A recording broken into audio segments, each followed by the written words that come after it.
ताज़ा अपडेट्स पाने के लिए सब्सक्राइब बटन को दबाएं और घंटा बजा दें।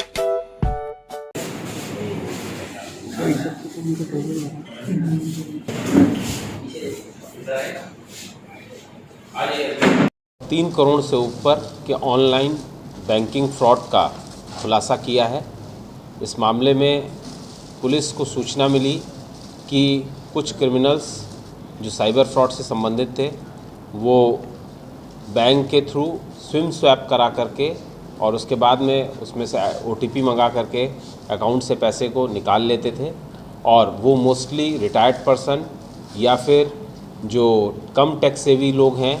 और कम बैंक जाते हैं उन लोगों को टारगेट करते थे और जिनके अकाउंट में पैसे हैं, पेंशन के पैसे हैं या फिर किसी और बिजनेसमैन हैं उनके अकाउंट में पैसे हैं, ऐसे लोगों को टारगेट करते थे। इस मामले में जब पुलिस को इन्फॉर्मेशन मिली तो पुलिस ने city SP Muzaffarpur, DSP probationer Amit Kumar और सतीश सुमन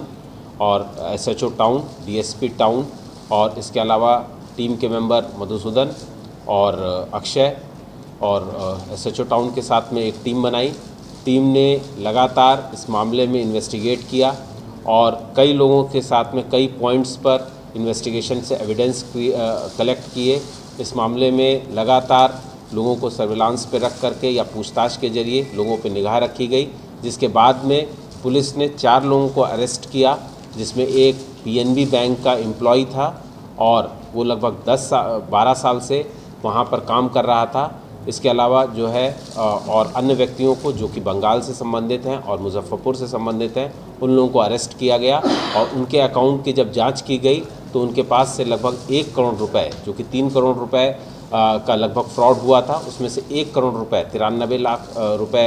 बैंक में और इसके अलावा 11 लाख रुपए कैश के रूप में बरामद किए गए हैं। इस मामले में पुलिस ने 3 करोड़ में से 1 करोड़ रुपए लगभग बरामद कर लिए हैं और अभी इन्वेस्टिगेशन जारी है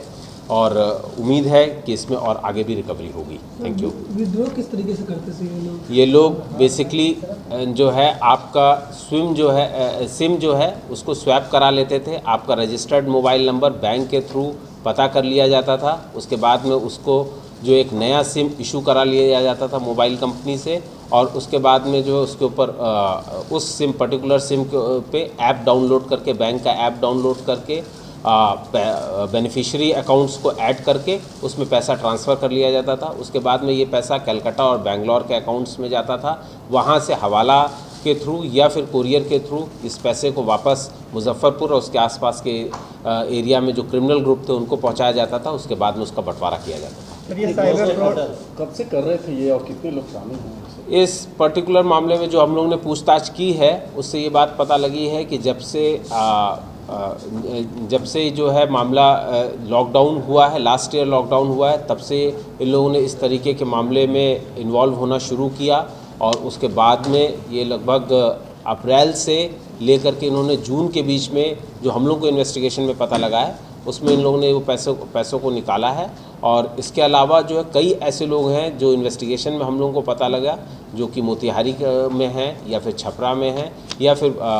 मुजफ्फरपुर के गायघाट थाना एरिया में, जिन लोगों को पता भी नहीं था कि उनके अकाउंट से पैसे निकाले गए हैं, उन लोगों को हम लोग इन्फॉर्म कर रहे हैं, उन लोगों को बता रहे हैं। Thank you sir. लोगों से क्या कुछ कहेंगे इस तरह के फ्रॉड से बचने के लिए? इस मामले में जो फ्रॉड से बचने के लिए हम लोग अब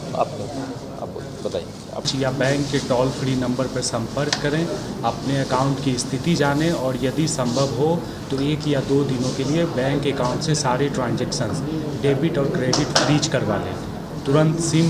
provider company Airtel, Vodafone, Jio से संपर्क करें, उनसे पूछें कि उनके नाम से कोई रिप्लेसमेंट सिम इशू हुआ है या नहीं हुआ है। यदि इस तरह का कोई वारदात हुआ है तो स्थानीय थाने में संपर्क करें। बैंक से जो SMS आते हैं, बैंक से बेनिफिशियरी ऐड होने के SMS आते हैं, उन पर लगातार निगाह रखना ज़रूरी है। हमारे अनुसंधान में पता चला है कि कई बार लोगों को संभलने का मौका दिया गया, उनको मैसेज आए, लेकिन चूंकि विक्टिम्स के प्रोफाइल ऐसे थे, वो टेक सेवी नहीं थे, वे अंग्रेजी नहीं जानते थे, इसके कारण उनका उन ट्रांजैक्शंस की तरफ, बेनिफिशियरी ऐड होने की तरफ बिल्कुल भी ध्यान नहीं गया।